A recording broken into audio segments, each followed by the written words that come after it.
With the diagnosis of gastroschisis, again, the key really to managing your pregnancy is going to be by ultrasound. Once a month, we'll measure the baby's growth and the amount of fluid around the baby.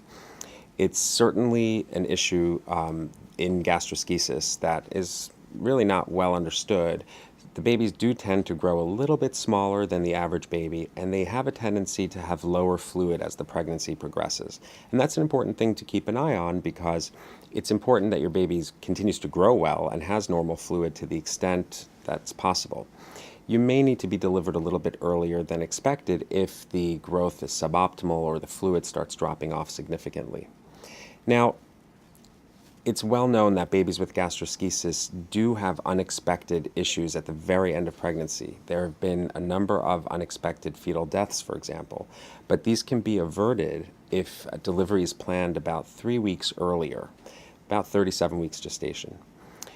We recommend considering amniocentesis for something called fetal lung maturity. This is actually quite a simple procedure, ultrasound guided, where an amniocentesis needle is placed into the sac around the baby, a little bit of fluid is removed, and checked to see if the baby's mature. And the risk is quite low because the worst thing that can happen is you go into labor or you can break your water. And while this is not something we were planning, you are nearly at full term and delivery is sort of what we were looking for anyway. If we find that your baby's lungs are mature, you're ready to go.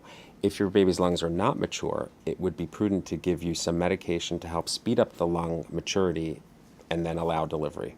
And that is what we call steroids.